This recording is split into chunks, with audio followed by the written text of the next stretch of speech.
आदरणीय संत समाज, सज्जनों और देवियों,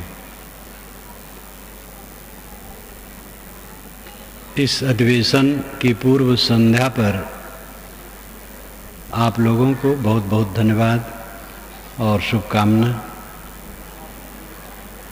सद्गुरु कबीर बीजक में कहते हैं, भक्ति प्यारी राम की जैसे प्यारी आग, सारा पट्टन जरिमुआ बहुर ले आवे मांग। भक्ति प्यारी राम की, राम की भक्ति बहुत प्यारी होती है। उससे अधिक प्रिय वस्तु दुनिया में कहीं है ही नहीं। भक्ति प्यारी राम की कैसे प्यारी होती है? जैसी प्यारी आग, आग बहुत प्यारी होती है। सारा पट्टन जरिमुआ बहुर ले आवे मांग। आग लगी, सारा बाजार जल गया, सारा नगर जल गया। लेकिन दूसरे दिन भोजन बनाने का जब काम पड़ा, प्रकाश जलाने का काम पड़ा, तो दूसरे के घर से आग मांग लाते हैं। जिस आग ने पूरे नगर को भस्म कर दिया, उस आग को फिर मांग लाते हैं। भक्ति ऐसे ही, राम की भक्ति ऐसे ही प्रिय होनी चाहिए।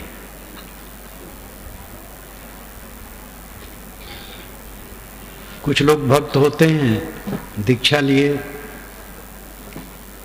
और 6 महीने में उनकी भैंस मर गई, तो कहते भक्ति हमें शोभती नहीं है। अब आगे हमारे घर में कोई भक्त नहीं बनेगा। कहीं कोई व्यक्ति मर गया घर का योग्य, तो और अशुभ हो जाता है। लेकिन फसल बीज डालते हैं जब, और सूखा पड़ जाए और फसल न हो, तो कोई नहीं कहता है खेती करना हमें शोभा नहीं देता है, छाजता नहीं, फिर आगे खेती बंद कर दे। संतान पैदा की जाती है, संतान मर भी जाती है, लेकिन कोई संतान पैदा बंद नहीं करता है।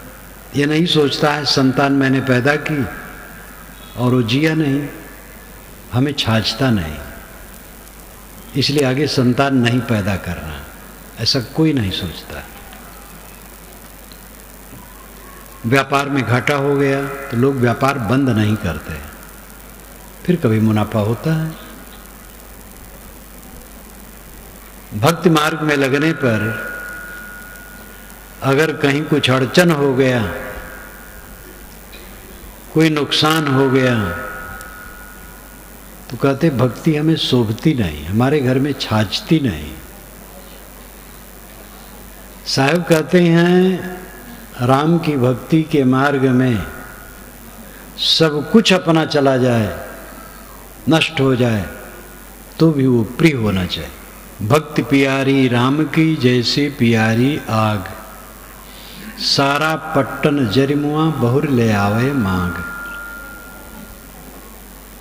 राम की भक्ति क्या है? अयोध्याधीश श्री रामचंद्र की भक्ति कि और कोई राम है? कबीर साहब का राम अयोध्याधीश में नहीं सीमित है, उनका राम तो घट घट बासी है। कहीं कबीर ये है कि बूता राम रमे ते कुकुरिक पूता। राम तो कुकुरी के पूत में भी रमा है। सब घट मेरा साइया से सुनी सेज न कोय। जिस राम को कबीर कहते हैं, वह राम किसी व्यक्ति विशेष में सीमित नहीं, और सातवें स्वर्ग पर रहने वाला नहीं है, साकेत लोकवासी नहीं है, हृदयवासी। श्री रामचंद्र को अगर हम पुकारें तो अयोध्या में तो वहीं भी नहीं हो, भी तो अयोध्या से यहाँ आने में समय लगेगा। ट्रेन पकड़ेंगे, बस पकड़ेंगे, जीप करेंगे, टैक्सी करेंगे, आएंगे, समय लगेगा। मथुराधीश को पुकारें तो और समय लगेगा क्योंकि और लंबा है, और द्वारिकाधीश को पुकारें तो और कठिन हो जाएगा, और बहुत दूर है। और हृदयाधीश को पुकारें तो कितनी देर लगेगी, सबके हृदय में बसा हुआ है। देश और काल की जो दूरी में है वो राम हमारा काम नहीं करेगा। वह ब्रह्म, वह परमात्मा, वह मोक्ष, वह कल्याण हमारे लिए हितकर नहीं। जो भिन्न देश में रहता हो और भिन्न काल में मिलता हो वो परमार्थ नहीं होता है। ध्यान दीजिए।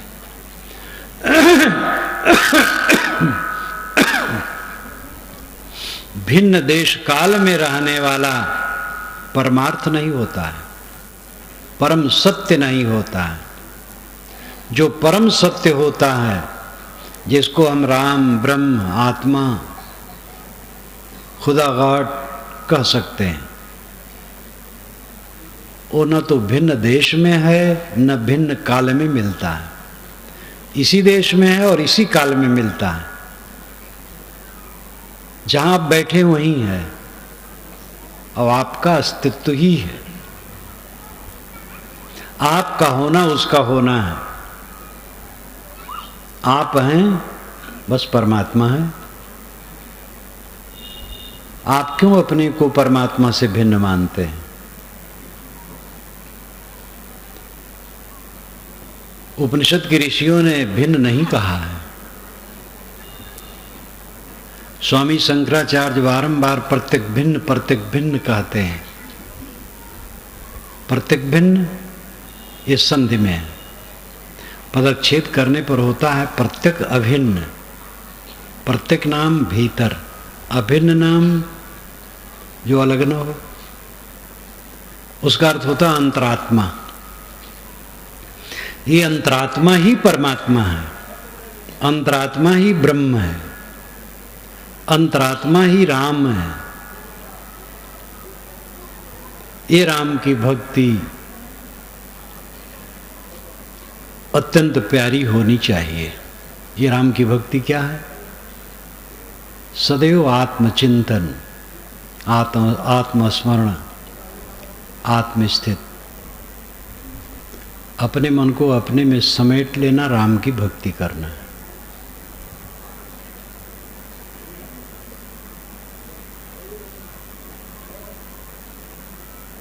राम की भक्ति है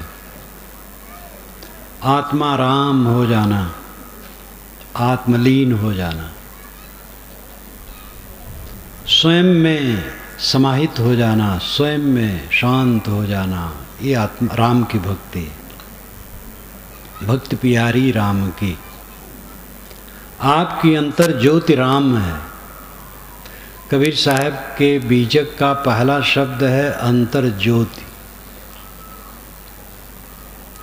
वे परमार्थ को शुरू में ही कह देते हैं। बहुत माहिर हैं कबीर साहब अपनी बात कहने में। महाप्रगल्भ बुद्धि, महातेजवान, प्रतिभावान, सूझबूझ अद्भुत। बीजक शुरू करते हैं और अंतर ज्योति शब्द कहते हैं। अंतर ज्योति शब्द एक नारी, अंतर ज्योति प्रथम शब्द है। अंतर्ज्योत अंतरात्मा है। सबके अंदर में विवेक ज्ञान की ज्योति जगती रहती है। सबके अंदर में जानियो दशा, मैं जानता हूँ, मैं खाता हूँ, मैं पीता हूँ, मैं काम करूँगा, मैं काम नहीं करूँगा, तुम्हारी बातों को मैंने मान ली, मैं तुम्हारी बात नहीं मान सकता। ये जो मैं सबके अंदर में निरंतर चलता है, वह मैं तत्व, वही अंतर ज्योति है। साहब उसी को राम कहते हैं।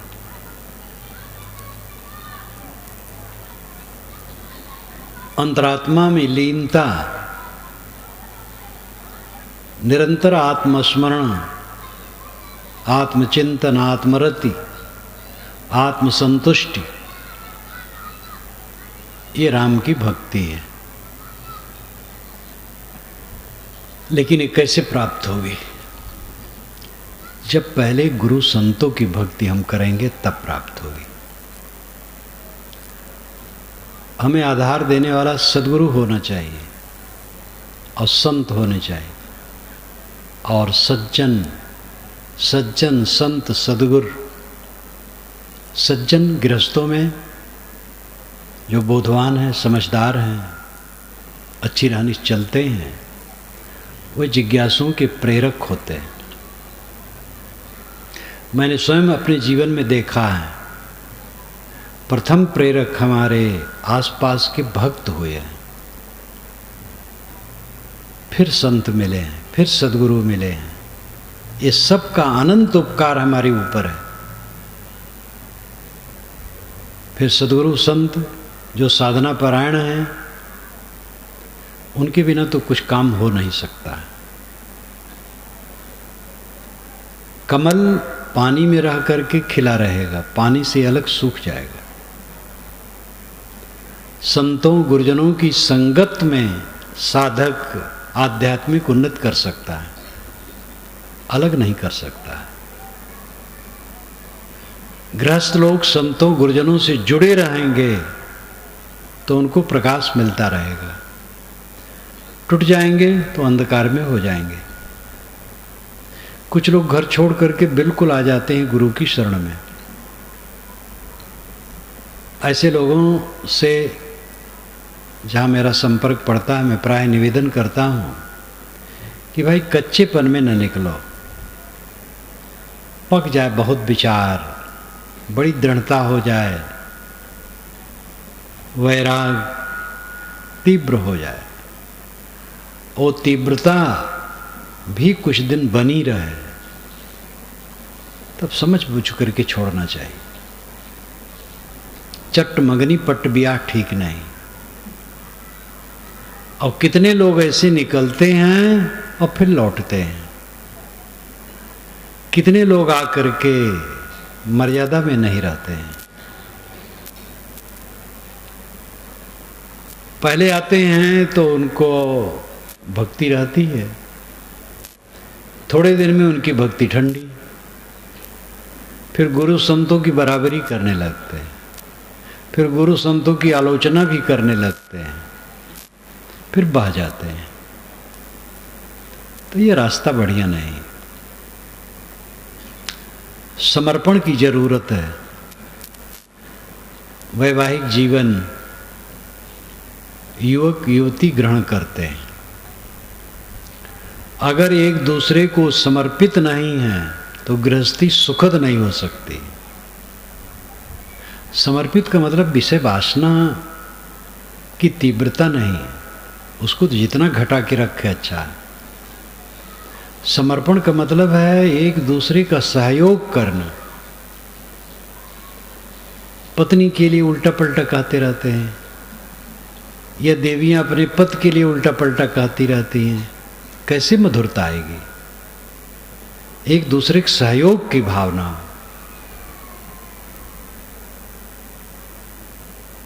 और गृहस्थी चलाने के लिए दोनों समर्पित हों। समर्पण में जो आनंद है, अहंकार तो विनाश का कारण है। पार्टनरशिप में व्यापार चलता है प्रायः। पार्टनर अगर समर्पित नहीं है परस्पर तो व्यापार टूट जाएगा। राजनीति की पार्टी होती है, समर्पित नहीं है परस्पर तो राजनीतिक पार्टी टूट जाएगी। समर्पण हर जगह जरूरी है, पूर्ण समर्पण। कल्याण के लिए पूर्ण समर्पण, गुरु की शरण में पूर्ण समर्पण।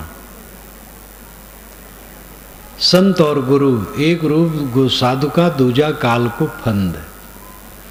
असरण शरण दयाल गुरु, साधु सदा स्वच्छंद। ये पंचग्रंथि में आता है। एक रूप गुरु साधु का, गुरु और साधु का एक रूप है। वैरागवान, ज्ञानवान, आत्मनिष्ठ, आत्मसंतुष्ट लक्षण गुरु संत का होता है। एक रूप गुरु साधु का, दूजा काल को फंद। और गुरु साधु को छोड़ करके भक्ति का आधार क्या होगा? मूर्ति हो तो मूर्ति बोध नहीं देगी। ईश्वर की उपासना कोई करे तो ईश्वर ज्ञान नहीं देगा। ईश्वर आज तक बोला नहीं, मूर्ति बोल नहीं सकती है। जो बोलने वाला है, प्रेरित करने वाला है, अपनी पवित्र रहनी से और पवित्र वाणी से जो साधक को प्रेरित करने वाला है, वो मनुष्य। उन्हीं मनुष्यों में जो साधन संपन्न है, साधना संपन्न, आचरण निष्ठ है, जिनकी रहनी पवित्र है और आत्म संतोष है, ऐसे पुरुष संत और गुरु कहलाते हैं। असरण शरण दयाल गुरु साधु सदा स्वच्छंद। अगर भेद है तो इतना है कि गुरु असरण को शरण देते हैं और साधु सदा स्वच्छंद रहते हैं। ये भेद है। दोनों की रहनी एक है। जिनमें संतत्व पूरा है तो साधु गुरु दोनों एक ढंग के हैं। लेकिन जो गुरु हैं वह असरण को शरण देते हैं, जिज्ञासुओं को आधार दे करके उनको प्रशिक्षित करते हैं, उनकी जिम्मेदारी लेते हैं। लेकिन साधु ये झंझट में नहीं पड़ते, सदा स्वच्छंद रहते हैं। गुरुआई करना झंझट का घर है। निभाना, भक्तों को दीक्षा दे करके तो चल दिए, लेकिन ये साधुओं को निभाना बहुत मुश्किल है, क्योंकि ये पूरा समर्पित हो जाते हैं। अंदर से समर्पण पूरा है, आधा है, तिहाई है, कम बेस जैसी समझ बुद्धि है। लेकिन घर छोड़ के तो गुरु के पास हो ही जाते हैं। वो तो बोध होते होते, समझते समझते समर्पण बढ़ता है। अभिन्न भिन्न देश काल परिस्थिति के लोग, भिन्न भिन्न संस्कार, गुण, कर्म, स्वभाव, उनको ले करके निभाना बहुत बड़ी बात है। अगर कच्चा मन है तो गुरु दुखी हो जाते हैं और उलझ जाते हैं। इसलिए गुरु की जिम्मेदारी जो है वो यह है, पहला तो उसका कर्तव्य है कि उस अवस्था को प्राप्त कर ले, निष्काम निर्माण दशा, तब दूसरे के लिए जिम्मेदारी ले, नहीं तो न ले। तो गुरु असरण को शरण देते हैं और साधु ये चक्कर में नहीं पड़ते हैं। बस इतना भेद है, मूल में भेद नहीं। तो राम की भक्ति के लिए पहले गुरु की भक्ति की जरूरत है, संत भक्ति की जरूरत है। गुरु संत आधार और न रक्षक कोई कितै। गुरु और संत आधार हैं और मुमुक्ष के कोई दूसरा आधार नहीं है, कल्याणार्थी का कोई दूसरा आधार नहीं।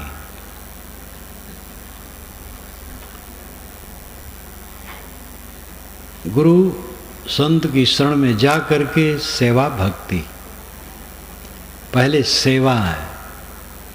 सबको सेवा परायण होना चाहिए, शरीर से भी सेवा करना चाहिए और जिसके पास जो शक्ति है उससे सेवा करना चाहिए। सेवा से चित्त शुद्ध होता है और शुद्ध चित्त में ही ज्ञान फलीभूत होता है। इसलिए सेवा, भक्ति, समर्पण, आज्ञाकारिता, विनय, ये सब अपनाना चाहिए। फिर स्वाध्याय, साधना में बढ़ना चाहिए। तब समाधि और शांति की अवस्था आती है। राम की भक्ति आत्मलीनता है। भक्ति न जाने भक्त कहावे, तजी अमृत विष कैलिन सारा। ये साहब की पंक्ति है। लोग भक्ति नहीं जानते और भक्त कहलाते हैं। अमृत को छोड़ करके विष को सार समझते हैं। विष तो दुनिया में है, अमृत कहाँ है? अमृत कहीं नहीं, और विष तो खूब है। अमृत का अर्थ होता है जो न मरा हो, जो मरे न। अमृत, मृत नाम मरा हुआ, आ उपसर्ग है। जो न मरे, न मरा हो, वो अमृत है। चेतन आत्मा अमर है, इसलिए वो अमृत है। आत्मा का ज्ञान नहीं है, अमृत वस्तु जाने नहीं। मगन भया सब लोय, कहें कबीर कामो नहीं, जीव ही मरण न होय। अमृत वस्तु लोग नहीं जानते हैं, विषय वासना में ही मगन है। साहब कहते हैं जब कामना का त्याग हो, निष्काम दशा आ जाए, तब अमृत है। जीव का मरण तो होता नहीं है। न जीव मरता है न जड़ मरता है, संयोग मरता है। जैसे मोटा उदाहरण लें, ये सब जो यहाँ बैठे हैं अभी पैदा नहीं हुए, और यहाँ से उठ करके चले जाएंगे तो सब खत्म नहीं हो जाएंगे, इकट्ठे हो गए हैं और बिखर जाएंगे। इतने शरीर तो हमारा बिखर जाएगा, कण भी बिखर जाएगा। लेकिन इतना ही उदाहरण लें, यहाँ इतने लोग बैठे हैं तो अभी पैदा नहीं हुए हैं, और जब यहाँ नहीं दिखाई देंगे तो सब बात नहीं खत्म हो गए, इधर उधर हो गए, फिर इकट्ठे हो जाएंगे।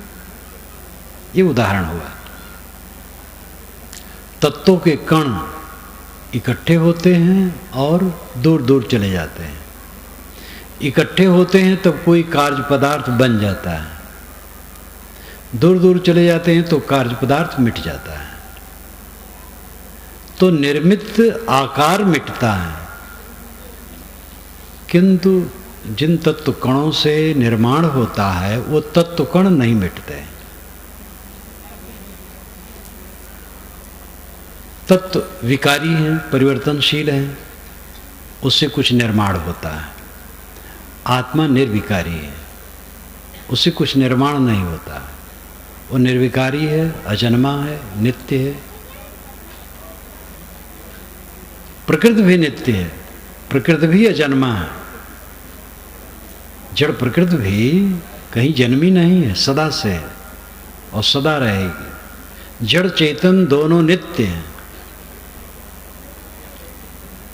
न जड़ मरता है न चेतन मरता है। बात यहां चेतन की है। जीव ही मरण न होए, जीव का अर्थ यहां चेतन आत्मा। एक जीव का अर्थ होता है देहधारी। प्रकाश चला, बहुत कीड़े आ गए, तो भाई बहुत जीव आ गए, तो वहां जीव का अर्थ है देहधारी। लेकिन जीव ही मरण न होए, इस संदर्भ में जीव का अर्थ शुद्ध आत्मा है, उसका मरण नहीं होता। जीव अमर है, आत्मा अमर है। और कामों नहीं, कामना का त्याग हो जाए, कामना छोड़ दे, निष्काम हो जाए तो अमृत हो गया। अब आत्मा अमृत है ही, बस काम पूरा। आपका अस्तित्व नित्य है, आप अमर हैं, अमृत हैं। वासना त्याग दें, बस अमृतत्व का अनुभव हो। एक वृद्ध व्यक्ति ने मुझसे प्रश्न किया, वेद के 2-3 मंत्र लिख करके वो लाया था। तो उसमें एक मंत्र था जिसका अर्थ था कि ब्रह्म के 3 पाद अमृत में स्थित है और 1 पाद में जगत है। तो उसने कहा महाराज ये जगत तो दिखाई देता है, जगत का जितना विस्तार है मानो ब्रह्म का 1 पाद 1 हिस्सा है, जो 3 पाद ब्रह्म का अमृत में स्थित है वो कहाँ है? तो मैंने कहा वो कागज में लिखा है बस। तो स्तब्ध रह गया। उसने कहा महाराज हम तो बड़े बड़े विद्वानों से पूछे, जगत गुरु मंडलेश्वरों से पूछे, कोई समुचित समाधान नहीं कर पाया। और आप तो एक बार में ऐसा कह दिए कि कोई गुंजाइश नहीं रही। तो फिर अमृत कहीं नहीं है? मैंने कहा अमृत है। कहे कहाँ है? कहे आप में। कहे मुझे अनुभव नहीं होता है। तो मैंने कहा निष्काम हो जाइए तो अनुभव हो गया। तो गंभीर हो गए। मैंने कहा कैसे लगा? कहे सच लगा। निष्काम हो जाओ अमृत हो जाओ। बिना निष्काम हुए कोई अमृत नहीं हो सकता है। आत्मा तो अमृत है, आपका स्वरूप अमृत है, लेकिन निष्काम हुए बिना उस दशा में ठहराव नहीं होगा। जैसे मनुष्य विवेकशील प्राणी है मौलिक रूप में, आकार मनुष्य का है और महाविवेकहीन है, घोर कर्म करता है, दुष्कर्म है मनुष्य। तो मनुष्य होने से क्या हुआ? चेहरा मनुष्य का है, आकृति मनुष्य की है, प्रकृति जानवर की है, जानवर से खराब।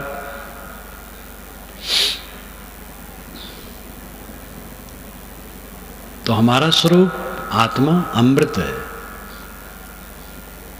लेकिन वो अमृतत्व तब अनुभूत होगा जब हम निष्कामता में निर्माणता अपने आप है। पूर्ण निर्माण हुए बिना कोई निष्काम हो ही नहीं सकता, और निष्काम हो गया तो अहंकार रह ही नहीं सकता। निर्माण निष्काम अवस्था अमृतत्व। भक्ति न जाने भक्त कहावे, तज अमृत विष कैलिन सारा। साहब कहते भक्ति लोग नहीं जानते हो, भक्त कहलाते हैं। अमृत को छोड़ करके विष ग्रहण करते हैं। निष्कामता अमृत है, सकामता जहर है। आपका स्वरूप शुद्ध चेतन है, लेकिन इसकी चरितार्थता तब होगी जब निष्काम बुद्धि अपनाए। एक बार की कोई निष्काम नहीं होता है, धीरे धीरे कामनाएं घटाई जाती हैं, विकार जीते जाते हैं, तब यह दशा आती है। एक लागे नहीं आती। किसी को घबराना नहीं चाहिए, परिश्रम करना चाहिए। धीरे धीरे धीरे वो दशा आएगी।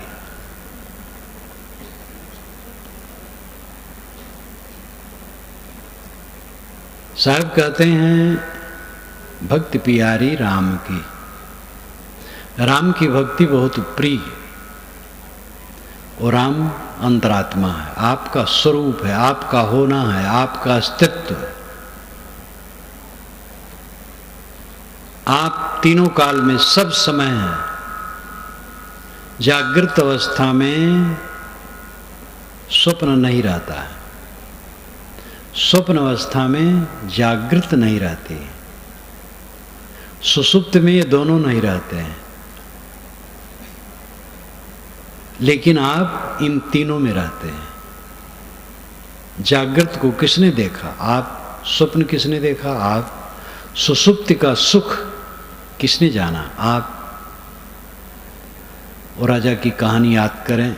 एक राजा था, सोया था,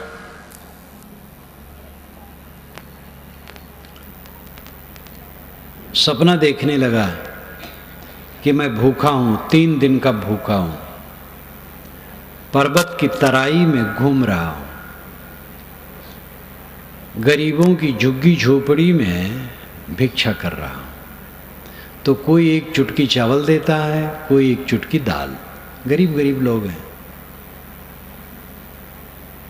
फिर कुम्हार के यहाँ से एक हंडी वो लेता है, चावल दाल धो करके उसमें छोड़ देता है, 3 पत्थर रख देता है और उसी पत्थर पर वो अपनी पतीली मिट्टी की चढ़ा लेता है, खिचड़ी पकाता है।